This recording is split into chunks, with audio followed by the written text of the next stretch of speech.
ગુજરાત યુનિવર્સિટીમાં આજથી 3 દિવસ એનએએસીનું ઇન્સ્પેક્શન 10 વર્ષ બાદ એનએએસીના 7 સભ્યોની ટીમ ઇન્સ્પેક્શન કરશે. યુનિવર્સિટીએ એનએએસીની વ્યવસ્થા માટે 14 સભ્યોની ટીમ બનાવી છે. ગ્રેડ મેળવવા માટે યુનિવર્સિટીમાં દોડધામ મચી ગઈ છે. એનએએસીને બતાવવા માટે યુનિવર્સિટીમાં સમારકામો તોતિંગ ખર્ચ કરવામાં આવી રહ્યો છે. યુનિવર્સિટીના 300થી વધુ કર્મચારીને બ્લેઝર આપવામાં આવ્યા.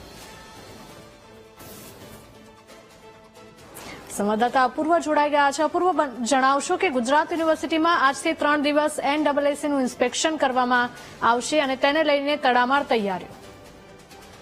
જી, ચોક્કસથી વાત કરીએ તો આજથી 3 દિવસ સુધી નેકનું જે ઇન્સ્પેક્શન છે તે ગુજરાત યુનિવર્સિટીમાં ચાલવાનું છે. જો કે મહત્વનું એ છે કે આ નેકનું ઇન્સ્પેક્શન દર 5 વર્ષે થતું હોય છે, પરંતુ કોરોનાના કારણે 2015માં છેલ્લે ઇન્સ્પેક્શન થયું હતું, જેમાં યુનિવર્સિટીને B++ નો ગ્રેડ મળ્યો હતો. ત્યારે આ વખતે A++ નો ગ્રેડ મળે તે માટે યુનિવર્સિટીઓએ તમામ તૈયારી જે છે તે કરી દીધી છે. તેમજ નેકની ટીમ માટે એક સ્પેશિયલથી અલગથી 14થી વધારેની કમિટીની રચના કરવામાં આવી છે, જે અલગ અલગ વ્યવસ્થાઓ પર ધ્યાન આપવાની છે. પરંતુ મહત્વની વાત એ કહેવાય કે નેકમાં ગ્રેડ મેળવવા માટે કરીને યુનિવર્સિટીઓએ તમામ પ્રકારના સુધારા જે છે તે યુનિવર્સિટીમાં કરી દીધા છે. કારણ કે છેલ્લા ઘણા સમયથી અનેક વિભાગો જે છે તે ખંડેર હાલતમાં ચાલતા હતા.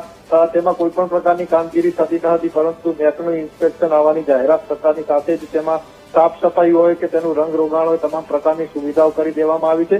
તેમજ ઘણી વખત એવું હોતું હતું કે નવા વિદ્યાર્થીઓને વિભાગ શોધવા માટે અનેક મુશ્કેલીઓ પડતી હતી, પરંતુ તેના માટે પણ કોઈ પણ પ્રકારની સુવિધા જે છે તે યુનિવર્સિટી દ્વારા કરવામાં નથી આવતી. પરંતુ નેકનું ઇન્સ્પેક્શન આવતા જ અલગ અલગ વિભાગોના સાઇન બોર્ડ જે છે તે તમામ જગ્યાએ યુનિવર્સિટીઓ લગાવી દીધા છે. એટલે કે ચોક્કસથી કહી શકાય કે ગ્રેડ મેળવવા માટે તડામાર તૈયારીઓ કરી છે. તેમજ તોતિંગ ખર્ચ પણ યુનિવર્સિટી દ્વારા કરી દેવામાં આવે છે. તેમજ થોડા સમય પહેલા જ ગુજરાત યુનિવર્સિટીમાં જે ઉચાપતનો કેસ સામે આવ્યો હતો, તેના કારણે ગ્રેડમાં પણ અસર થાય તેવી શક્યતા જે છે અત્યારે જોવા મળી રહી છે.